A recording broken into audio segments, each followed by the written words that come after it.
أهلا وسهلا بيكم. النهاردة هنتكلم عن البرج السادس في الدايرة الفلكية، برج العذراء. برج العذراء برج عنصره تراب، بيحكمه كوكب عطارد، وهو بيشترك في النقطة دي مع برج الجوزاء، لكن في اختلاف كبير ما بين مواليد الجوزاء اللي عنصرهم هوائي. الهواء بيبقى حاجة مرنة، ملهاش شكل، ملهاش ملكة، لكن التراب ثابت طبعا، والأبراج الترابية ثابتة جدا وعنيدة، ثابتة وتقيلة وعنيدة. فتعالي نتخيل كده كوكب زي كوكب عطارد هيأثر ازاي في العذراء.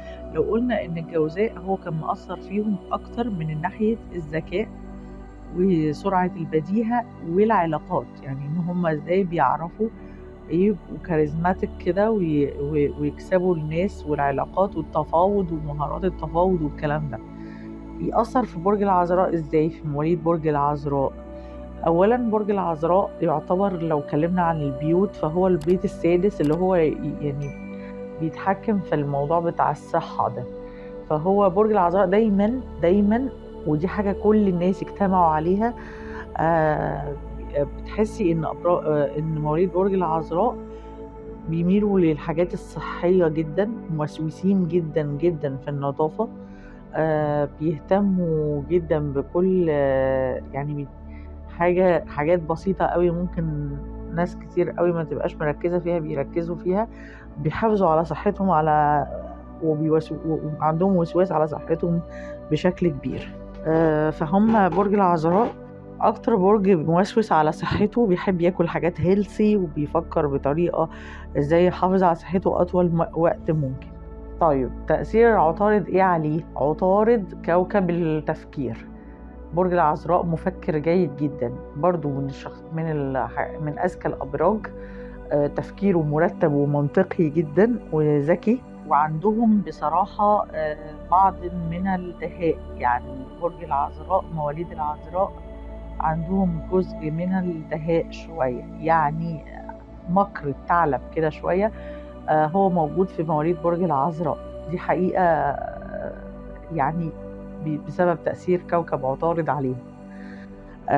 هو كوكب الاتصالات ومهارة التواصل. هم دبلوماسيين، يعني ايه، يعرفوا يتكلموا كده مع الناس بطريقة دبلوماسية، ويعني بهدوء كده ورزانة، بحيث ان هم عندهم مهارة الإقناع قوية برضو جدا، وبيعرفوا يأثروا على اللي قدامهم ويقنعوهم. ومن ناحية الذكاء فهم بيديهم ذكاء، بس ذكاء مش زي الجوزاء كده، اللي هو الذكاء الحاد اللي هو فيه سرعة بديهة كده وحركة كتير، لا، ذكاء برزانة عشان العنصر الترابي. فتلاقيهم الموضوع قلب معاهم مكر شوية، دهاء شوية. يعني ممكن كلام العذراء ما يكونش كتير على فكرة، مش متكلم جيد قوي، يعني مش طول ما الوقت قاعد بيتكلم ويرغي، مش رغاي خالص. فهم بيرقدوا كده وبيحفظوا كل تفصيلة في عقلهم ويتكلموا، وده من الذكاء طبعا. ده من أهم الصفات يعني إيه اللي بيميزها الشخص اللي بيكون ذكي شوية اجتماعيا، اللي هو يسمع أكتر ما يتكلم. العذراء قلت يعني من صفاته فعلا اهتمامه بالصحة وبالأكل الصحي وبالرياضة. موسوس شوية في مسألة النظافة. أغلب الأوسي دي عذراء، يعني هم أوسي دي في النظافة ونظام، بيحبوا تنظيم حاجتهم قوي. أكتر حد يعرف يرتب حاجته قوي كده، يحط الحاجة بشكل منمق. تديله مثلا صندوق كده فيه حاجات مبعترة، يعرف يرتبها بطريقة كويسة. شنطة مش بتتقفل كويس، يعرف يرتب الهدوم بطريقة بحيث ان هو الشنطة تتقفل. هم عندهم الصفة دي حاجات من تأثيرات عطارد عليهم. وممكن كمان نتكلم عن ان العذراء عملي جدا، عقلاني اكتر من العاطفة بكتير، زيه زي بقية الابراج الترابية، ودي من صفات الابراج الترابية. الابراج الترابية عاطفية بس درجة تانية، يعني العاطفة تيجي مرتبة تانية بعد العقل. الثور يمكن هو اللي ممكن يبقى عاطفي اكتر شوية، بس برضو عنده عقل الحب بتاعه. لكن العذراء عملي بحت، يعني عملي جدا.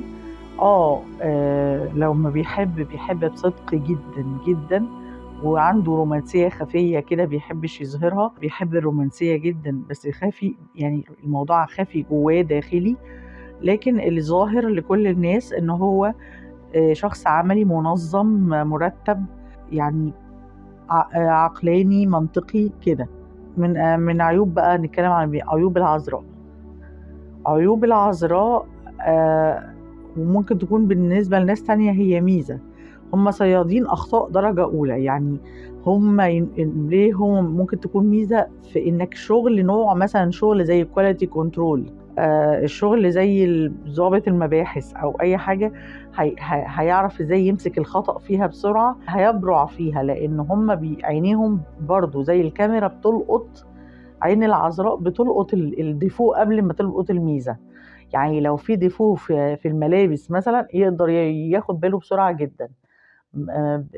مواليد عذراء ستات ورجالة لو اديتيهم مثلا او اديتهم مثلا قطعة ملابس فيها ديفو بسيط قوي، هو اكتر حد هيلاحظ هو برج العذراء.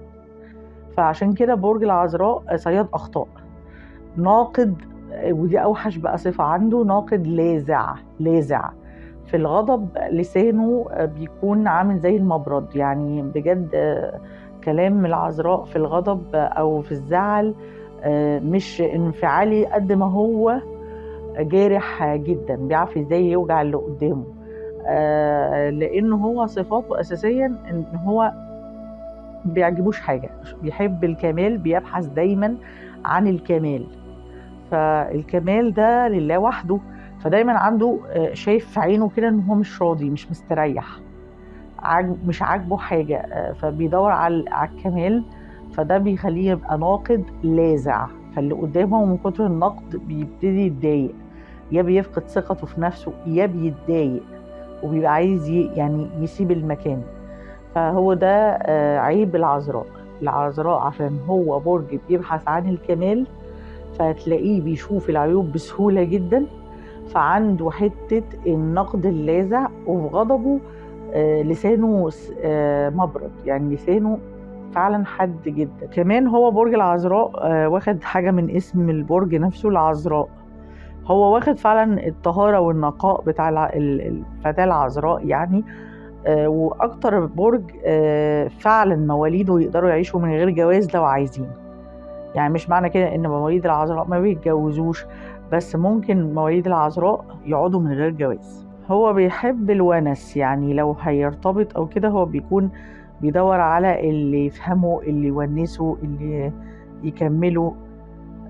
بس هو فكرة الافتراض المثالية ده بيخليه دايما مش مستريح وبيتعب اللي حواليه. بس فهو من اكتر صفاته الحسوكة والنظام المفرط. يعني لو حد مثلا فوضوي ما يقدرش ابدا يرتبط بحد من مواليد برج العذراء.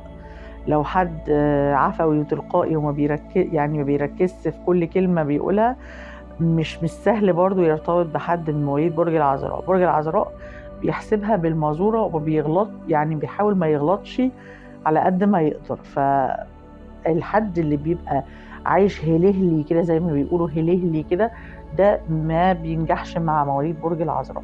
اللي برضو الشخص العاطفي عاطفة مفرطة وطول النهار عايز يعيش في دباديب وحب وبتاع، ده مش هيلاقي ملاذه يعني مع برج العذراء، لأن برج العذراء عملي جدا وحتى بيعبر عن الحب بشكل عملي. هو جواه رومانسية كده قوية جدا، بس ما بيظهرهاش طول الوقت. دايما العقل بيحكم عموما الأبراج الترابية. فهي ده يعني أغلب صفات برج العذراء. يعني محتاج حد عملي واضح ذكي منظم عشان يعرف ما يتعبش مع وهو بيتعامل مع مواليد العذراء.